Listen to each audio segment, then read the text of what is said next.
Bitcoin की अगली video में खुशामदीद।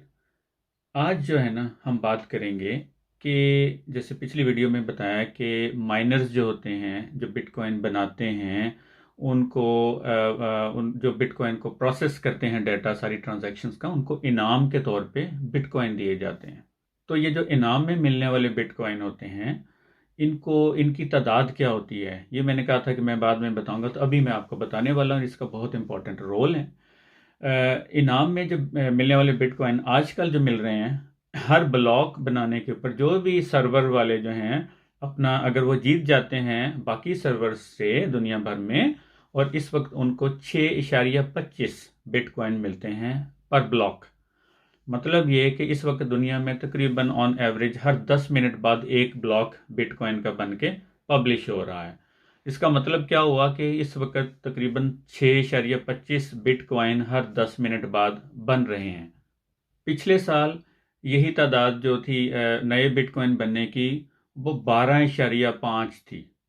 12.5 बिटकॉइन हर 10 मिनट बाद मार्केट में बन के आ रहे थे और लोग उनको खरीद रहे थे, बेच रहे थे।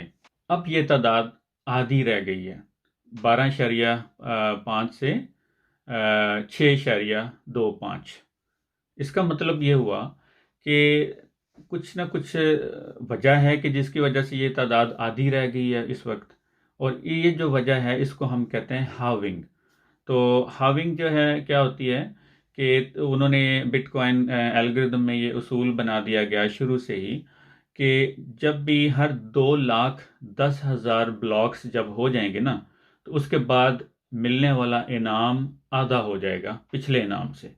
तो करते करते जो है ना जैसे अभी पिछले साल जो है बल्कि इस साल के शुरू में भी ये तादाद जो थी ये 12.5 बिटकॉइन मिला करते थे हर ब्लॉक बनाने बनाने पे। इस वक्त अब ये 6.25 हो गई है। अगली हाविंग अब जो अगले जो हैं वो 2,10,000 ब्लॉक जब बन जाएंगे तो ये तादाद उसका भी आधा हो जाएगा, ये बन जाएगा तकरीबन 3 कुछ बन जाएगा। तो ये और भी कम मिल मिल जाएगा। इसका मतलब है कि मार्केट में और भी कम बिटकॉइन आने आने शुरू हो जाएंगे। अब मैं एक सेकंड के लिए यहाँ पे बिटकॉइन की गुफ्तगू रोक के आपको नॉर्मल जो हमारी मार्केट है उसमें लेके चलता हूँ। आपको आपसे सवाल ये है कि अगर जो है इस वक्त हीरों की बारिश हो जाए दुनिया में तो क्या होगा। जाहिर सी बात है कि जो है हीरों की कदर कीमत ख़त्म हो जाएगी, बहुत कम हो जाएगी। लोग हर घर में 2-2 किलो हीरे पड़े होंगे तो लोग उनको पत्थर समझ पत्थर के बराबर लेने लग जाएंगे। इसी तरह से अगर हम ये सोचें कि आज से दुनिया में सोना बनना बंद हो जाए, नया सोना ज़मीन से निकलना बंद हो जाए, सोना ख़त्म हो जाए दुनिया से, तो क्या होगा। तो सोने की कदर हो सकता है कि हीरों से भी ज़्यादा होने लग जाए, क्योंकि हीरो तो फिर भी निकल रहे हैं। सोना टोटल ख़त्म हो जाएगा तो शायद लोग उसको जो है उसको उसके जेवर बनाना जो है ना छोड़ के उसको बस स्टोर ही रखें कि यार नहीं भाई ये तो बहुत कीमती चीज़ है, इसको तो हमने निकालना नहीं है। या उसको बहुत अमीर लोग ही पहने, उसकी कदर कीमत बहुत ज़्यादा हो जाएगी। इसी तरह से नॉर्मल जो करेंसीज होती हैं हमारी गवर्नमेंट्स जो हैं वो नए नए नोट छापती रहती हैं। जैसा कि अभी इस साल जो है अमेरिका के अंदर जो है 34% के करीब जो नोट इस वक्त जेर गर्दिश हैं अमेरिका में, डॉलर्स जो हैं वो इस साल छपे हैं। इसका मतलब क्या है कि इस साल गवर्नमेंट ने बहुत ज़्यादा तादाद में डॉलर्स जो हैं वो छापे हैं। इसका असर क्या होगा। इसका असर ये होगा कि जो है अभी आने वाले दौर में एक एक टर्म होती है इन्फ्लेशन, कि वहाँ पे जो है डॉलर्स की तादाद बहुत ज़्यादा हो जाएगी, मार्केट में बहुत ज़्यादा डॉलर्स हो जाएंगे और डॉलर हर एक के पास आ जाएंगे तो उसकी कदर कम हो जाएगी। उसकी जब कदर कम होगी तो क्या होगा कि चीज़ों जो हैं वो महंगी हो जाएंगी। ठीक है, क्योंकि उन वो पैसे दे के ख़रीदनी है तो वो चीज़ें महंगी हो जाएंगी। अब हम दुनिया की एग्जांपल से, जो नॉर्मल हमारी दुनिया है उससे निकल के हम बिटकॉइन की दुनिया में वापस आते हैं। पिछली जो हाविंग हुई थी वो हुई थी 2016 में, और अभी जो लेटेस्ट हाविंग हुई है वो इस साल हुई है। तो इसका मतलब ये हुआ कि अब नए बिटकॉइन बनने की रफ्तार मज़ीद कम हो गई है। और इसका और मतलब अगर हम और देखें तो ये है कि मार्केट में नए बिटकॉइन आने की रफ्तार भी थोड़ी हो गई है, मार्केट में सप्लाई थोड़ी हो गई है। और ऊपर से एक और चीज़ डिफरेंट हुई है, मुख्तलिफ हुई है इस साल या इस दफ़ा हाविंग में, वो ये हुई है कि पहले जो है वो मेरे और आप जैसे बंदे जो हैं वो बिटकॉइन लिया करते थे, खरीदो फरोख्त बिटकॉइन की करते थे। इस दफ़ा जो है क्या हुआ है कि बड़े बड़े इदारे जो हैं इस मैदान में कूद पड़े हैं और वो अंधाधुंध जो है वो बिटकॉइन ख़रीद रहे हैं। इसमें बड़े बड़े अरबों डॉलर्स की इन्वेस्टमेंट उन लोगों ने कर दी हुई है और अरबों डॉलर्स के बिटकॉइन जो है उन्होंने ले लिए हैं। और वो बल्कि ये समझ लें कि जितनी मार्केट में बिटकॉइन आ रहे हैं जिस रफ्तार से नए, तो उससे ज़्यादा रफ्तार से वो लोग ख़रीद रहे हैं। तो उन्होंने अपने पास बहुत ज़्यादा ज़खायर बिटकॉइन के जमा कर लिए हैं। हर 4 साल के बाद देखा ये गया है तारीखी तौर पे कि हर 4 साल बाद जब भी हाविंग होती है तो बिटकॉइन का रेट जो है वो बहुत ऊपर चला जाता है। पहले जो है चूंकि मेरे और आप जैसे लोग कॉइन्स खरीदते थे, इस दफ़ा जो है सूरत हाल बिल्कुल मुख्तलिफ है। इस टाइम जो है वो मार्केट में वो उठा रहे हैं अंधाधुंध कॉइन्स। और इसकी वजह से अंदाज़ा ये है कि अगले साल जो है जो बिटकॉइन के रेट्स हैं वो बहुत ज़्यादा ऊपर चले जाएंगे। मुख्तलिफ लोग मुख्तलिफ तरह की प्रडिक्शंस कर रहे हैं और जो कि $1 लाख से लेके $5 लाख तक की रेंज में लोग मुख्तलिफ पेशगोइयाँ कर रहे हैं कि बिटकॉइन का रेट अगले साल यहाँ तक जाएगा। अब ये सवाल पैदा होता है कि ये बिटकॉइन का रेट ऊपर नीचे होता कैसे है। तो मैं इसके आपको एक आसान तरीके से एक एग्ज़ाम्पल देने की कोशिश करता हूँ। यूँ समझ लीजिए कि एक किसान है जो कि अपने खेत में आलू उगाता है। हम बिटकॉइन को समझने की कोशिश करते हैं। तो आलू अपने खेत में उगाता है और जो है हम ये इसको ज़रा बिटकॉइन की सेंस में अगर ये देखें कि हम ये देखें कि हर दफ़ा हर घंटे बाद 6 आलू जो हैं उसके पैदा होते हैं।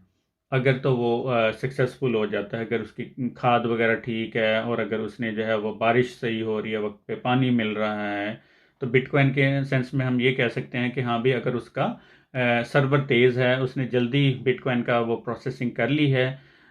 जैसे ये अगर आपको ये इस बात की समझ नहीं आ रही तो आपको मेरी पहली वीडियो दोबारा देखनी होगी बिटकॉइन की, अगर आपने अब तक नहीं देखी तो ये है कि अगर तो किसान के लिए हालात साजगार हैं तो उसको वो आलू मिल जाएंगे 6। तो इस तरह से जो है जो आलू वो उसके पास आ रहे हैं वो मंडी में लेके आता है बेचने के लिए। ये बिल्कुल इसी तरह से है कि जिस तरह से सर्वर जो हैं जिनके हैं उनके पास जब वो बिटकॉइन आते हैं इनाम के तौर पे तो वो भी उसको बेच देते हैं। तो इसी तरह से किसान जो है वो अपने आलू जो है वो मार्केट में लेके आता है। मार्केट क्या है? एक्सचेंज, मंडी।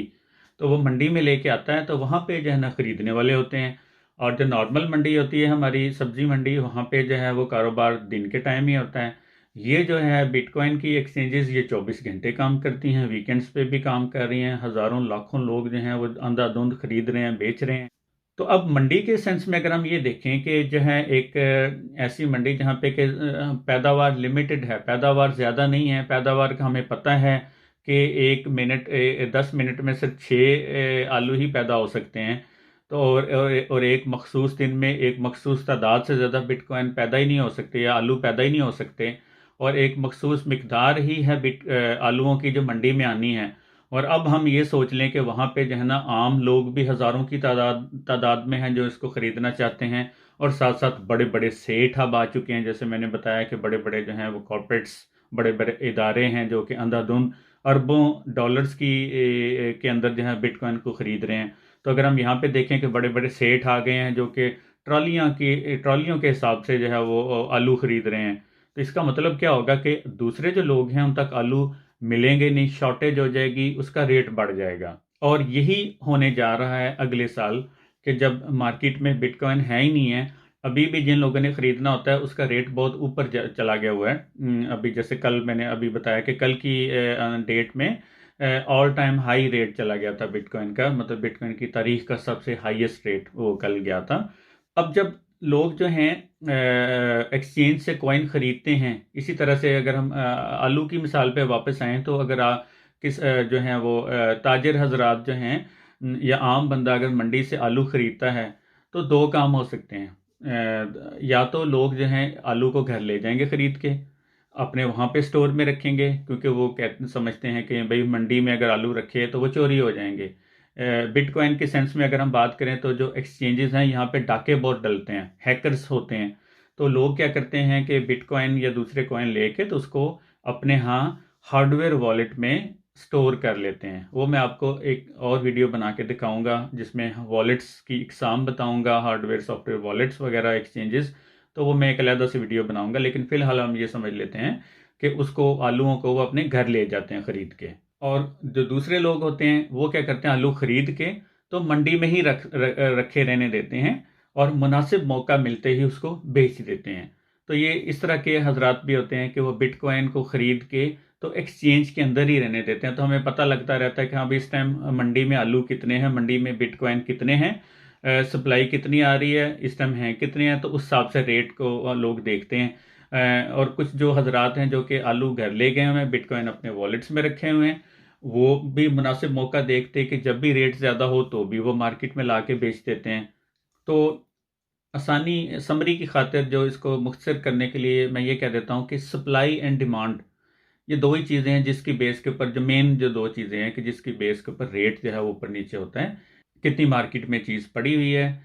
कभी ये भी होता है कि जो है ऐसे हजरात जिन्होंने टनों के हिसाब से, ट्रॉलियों के हिसाब से आलू ख़रीदे हुए हैं अचानक और अपने कोल्ड स्टोरेज में रखे हुए हैं, ज़ख़ीरा अंदाज़ी की हुई है, और जब उन्होंने देखा कि रेट बहुत ज़्यादा चढ़ गया तो वो एकदम से वो अपना स्टोर से ला के तो बेच देते हैं। उस सूरत में क्या होता है, जैसे कि आपको पता है, उस सूरत में क्या होगा कि आलूओं का रेट एकदम से सस्ता हो जाएगा। तो सेम इसी तरह से बिटकॉइन या किसी भी क्रिप्टो में होता है कि लोग जिन्होंने रखे होते हैं बहुत ज़्यादा ख़रीद के फिर वो ला के उसको एकदम से बेच देते हैं। क्रिप्टो की सेंस में इन लोगों को हम वेल्स कहते हैं। वेल जो मछली होती है ना, वेल मछली बहुत बड़ी मछली होती है। तो ये वो देखें उर्दू में इसका हम कहते हैं ना बड़ी मछलियाँ। तो ये जो है जी बड़ी मछलियाँ वेल्स जो हैं वो एकदम से ला के ज़ख़ीरा किए हुए कॉइन एकदम से मार्केट में फेंक देती हैं जब उनको रेट अच्छा नज़र आ रहा होता है। उस सूरत में क्या होता है कि उनके पास तो बहुत अच्छा प्रॉफिट उनको मिल जाता है, लेकिन कॉइन का रेट गिर जाता है। जैसे आलूओं का रेट एकदम से मार्केट में गिर जाएगा। अब फिर क्या होता है, जब रेट नीचे जा रहा होता है तो फिर कुछ लोग होते हैं कि जो एकदम डर जाते हैं, कोई रेट नीचे जा रहा है, क्योंकि उन्होंने जब रेट यहाँ पे था तब उन्होंने कॉइन खरीदे हुए थे, अब रेट नीचे जा रहा है तो वो एकदम से डर जाएंगे, तो वो अपने कॉइन सेल करना शुरू कर देंगे ताकि उन्हें ज़्यादा लॉस ना हो। तो उस सूरत में क्या होता है कि और भी कॉइन सेल होना शुरू हो जाते हैं, तो कॉइन का रेट और तेज़ी से नीचे जाता है।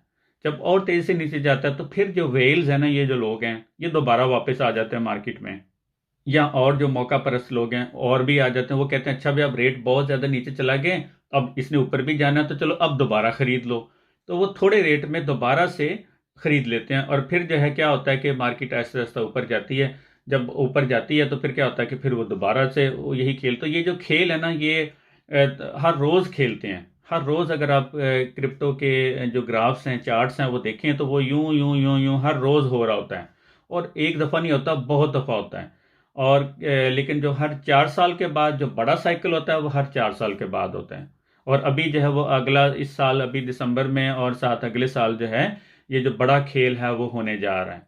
आपने ये मेरी वीडियो देख के हरगिज़ हरगिज़ ये नहीं करना कि जाके जो आपके पास पैसे हैं जाके इन्वेस्ट कर लें और बिटकॉइन ख़रीद लें। मेरा मकसद आपको ये बताने का हरगिज़ नहीं, ये सिर्फ एक एजुकेशनल वीडियो है। मेरा मकसद सिर्फ आपको ये कुछ बताना है कि ये होता क्या है, और इसमें ये इन्वेस्टमेंट एडवाइस हरगिज़ नहीं है कि मतलब ये मैं आपको ये नहीं तरगीब दे रहा कि जाके इन्वेस्ट कर लें। ये सिर्फ इसको एक नॉलेज तक रखें।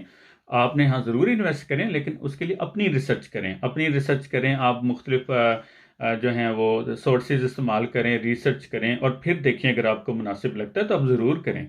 हाँ, एक चीज़ मैं आपको ज़रूर कहूँगा, वो ये है कि आप बजाय इसके कि बिटकॉइन ख़रीदें अभी जाके भी, चूँकि रेट बहुत ज़्यादा हुआ है, तो अभी इस टाइम बिटकॉइन ख़रीदने का फ़ायदा भी कोई नहीं है। तो दो चीज़ें आप कर सकते हैं। एक तो ये कि आप बिटकॉइन के चार्ट के ऊपर नज़र रखें, क्योंकि वो ऊपर नीचे होता है। अभी कल ऊपर गया था, अब आज थोड़ा सा वो नीचे भी आ रहा है। तो आप नज़र रखें कि जो ही वो थोड़ा बहुत नीचे आए, नीचे तो थोड़े से ख़रीद लें। थोड़ा सा, मतलब ये ज़रूरी नहीं कि आपने पूरा एक बिटकॉइन ख़रीदना है। आप 0.0000001% भी 1 बिटकॉइन भी ख़रीद सकते हैं, 100 रुपये के भी, 1000 रुपये के भी, मतलब है थोड़े थोड़े ख़रीद सकते हैं। तो इसके बाद जब ऊपर जाए तो फिर आप ना ख़रीदें, उसके बाद अगली दफ़ा फिर नीचे आए तो तब ख़रीद लें। तो इस तरह करते करते थोड़ा थोड़ा जब रेट नीचे आए तो अब आप ख़रीदते रहें। एक तो तरीका ये होता है, इसको कहते हैं डॉलर कॉस्ट एवरेज, कि जो ही डॉलर की मतलब इसकी प्राइस नीचे आए तो थोड़ा सा ख़रीद लिया, फिर बाद में फिर नीचे आए फिर ख़रीद लिया। ऊपर ऊपर वाली जगह पे नहीं ख़रीदना, जब जब वो नीचे नीचे आए तब आप ख़रीदें। जो दूसरा तरीका है ना, वो भी एक अच्छा तरीका है। वो ये है कि आप जो है मुख्तलिफ जो दूसरे कॉइन है ना, जो नए हैं या जिनका अभी मार्केट कैप थोड़ा है, मार्केट कैप का भी मैं आपको एक और वीडियो में समझाऊंगा। लेकिन ये समझ लें कि जो नए आने वाले कॉइन हैं जो है ना, उनको आप ख़रीद सकते हैं कि जिनमें पोटेंशियल आगे जाने का बहुत ज़्यादा है। वो बहुत सस्ते होते हैं, और वो जो है उनका रेट जो है ना कुछ सेंट्स में होता है, डॉलर सेंट्स में। रुपीस का मुझे इतना आइडिया नहीं है, लेकिन डॉलर सेंट्स में अगर हो तो हो सकता है, कोई मेरा ख्याल है कोई 10 रुपये, 20 रुपये, 50 रुपये या 100 रुपया, 200 रुपया, मतलब इस तरह से करके ना उनका रेट्स होते होंगे। अब मैं अभी चेक करके बताऊंगा, लेकिन फिलहाल अंदाजन मैं ये बता रहा हूँ कि डॉलर सेंट्स में उनके रेट्स होते हैं बहुत थोड़े थोड़े। तो वो जो है वो ऊपर को जाने का उनका पोटेंशियल भी बहुत ज़्यादा होता है। तो आप जो है वो ले सकते हैं। वो लेके जो ही वो थोड़ा सा ऊपर जाएं, आपको लगे कि यार इनका प्रॉफिट हो गया अच्छा खासा, तो आप उनको बजाय उनको सेल करें।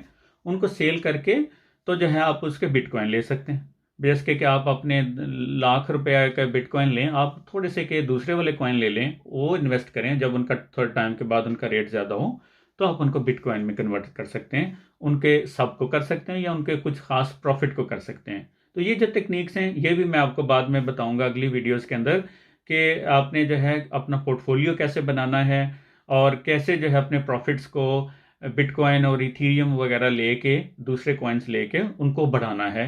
जैसे कि आप उनको डायरेक्ट खरीदें, आप अपनी छोटी इन्वेस्टमेंट से अपनी बड़ी इन्वेस्टमेंट कैसे बना सकते हैं, ये मैं आपको अगली वीडियोस के अंदर बताता रहूँगा। बिटकॉइन जो है एक लॉन्ग टर्म होल्ड आपने रखना होता है इसको। आपने ये नहीं कि ये एक असासा है। और एक और चीज़ मैं आपको बताता चलूँ कि बिटकॉइन जो है ना दुनिया में ख़त्म हो जाएंगे नए बनना, तो आपको पता है टोटल तादाद कितनी होगी बिटकॉइन की उस वक्त दुनिया में? उस वक्त होगी तकरीबन 2 करोड़, और 2 करोड़ के करीब होगी। 21 मिलियन, मतलब 2 करोड़ और 10 लाख।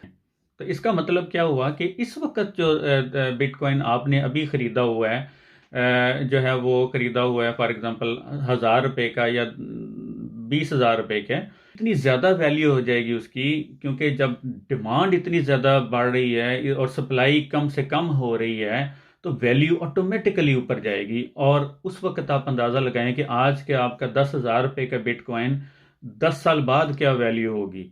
अभी जो है आपको स्क्रीन के ऊपर एक चीज़ नज़र आ रही है कि जिसमें आप एक देख सकते हैं कि सोना और जो है बिटकॉइन वक्त के साथ साथ जो है इनकी कितनी वैल्यू ऊपर नीचे होती रही है। तो आपने अगर पहले सोने में इन्वेस्ट किया होता और ये अगर आपने बिटकॉइन में इन्वेस्ट किया होता, तो कितना वाज़े फ़र्क आपको नज़र आ रहा है।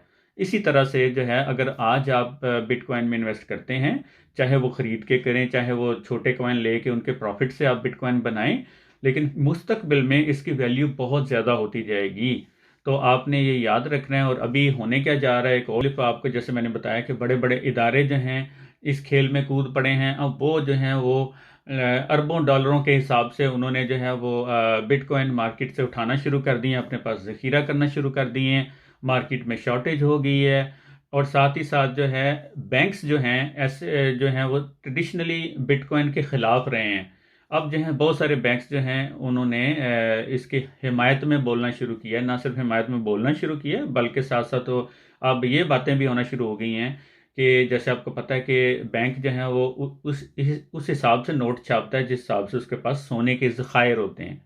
तो अब जो है लोग ये सोचना शुरू हो गए हैं बैंक्स, कि हम अपने सोने के ज़खायर के ऊपर नोट छापने को ख़त्म करके बिटकॉइन को हम जो है अपने पास रखना शुरू कर दें और उसके हिसाब से नोट छापें। तो सोने को रिप्लेस करने की बातें होना शुरू हो गई हैं। तो आने वाले वक्त में बात पता नहीं कहाँ से कहाँ चली जाएगी। तो इसलिए अभी ही टाइम है इन चीज़ों के पे गौर व फिक्र करने का, अपनी इन्वेस्टमेंट स्ट्रेटजीज बनाने का और मुस्तकबिल के लिए प्लान करने का। इन सब चीज़ों को जानते रहने के लिए, आगाह रहने के लिए कि मार्केट में क्या हो रहा है और नए आने वाले कॉइन्स कौन से हैं, ये स्ट्रेटजीज आप कैसे बना सकते हैं, जो है वो कैसे प्रॉफिट को डिस्ट्रीब्यूट कर सकते हैं, कौन कौन से कॉइन में डिस्ट्रीब्यूट करना है, इन सब को इनके बारे में जानते रहने के लिए मेरे चैनल को सब्सक्राइब कर लें और ज़रूर अपने दोस्तों रिश्तेदारों के साथ शेयर करें, ज़्यादा से ज़्यादा शेयर करें, ताकि ज़्यादा से ज़्यादा लोग जो हैं इन चीज़ों के बारे में आगाह हो सकें। आप सबका बहुत बहुत शुक्रिया।